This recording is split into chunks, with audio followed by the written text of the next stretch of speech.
So as you can see, the way the cars are all parked in different locations, and one of the things you also see, and I think you've noticed that, is people just basically sitting by their cars, willing to talk about their cars, number one. And I mean, it's not real, there's none of them that will kind of shine you on. I mean, the minute you ask them a question about their car, I mean, you might as well be prepared to spend at least 15, 20 minutes with them, because they'll explain to you what they've done to it, how long it's taken to build it.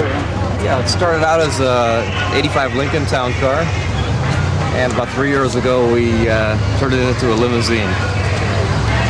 And at the beginning of this year, a semi kind of sharp turn and kind of took the front end off the car. So as a result, this is what we did just to make it a little bit different. My name is Bernie Kalis from McDonald, Pennsylvania. This is a 1932 5-window Ford Coupe. It's been chopped 3 inches, lowered, has a Henry Dana reproduction frame, all stainless front end, stainless exhaust, stainless drive shaft. Well, it's an original 23 Ford Roadster body. Got a kit frame. It's got a Ford Econoline front axle, Chevy engine, T350 automatic transmission Chevy rear end, and the rest of it is pieces and parts. Yeah, it's a 1954 Bel Air with a 210 chrome. I started the project 2.5 years ago. My wife and I did all the work ourselves. I got a couple of buddies that pitched in. It's got DuPont paint, 355 Chevrolet engine V8, 60 over. It's turbo automatic, and it was upholstered by a guy down home that does antiques and classics, and we had him do our street rod instead. And this car was won at Catholic Day Picnic in 1954, right here at Cascade Park. I had it in the garage for 17 years before I got it out, painted it, and it's back on the road again.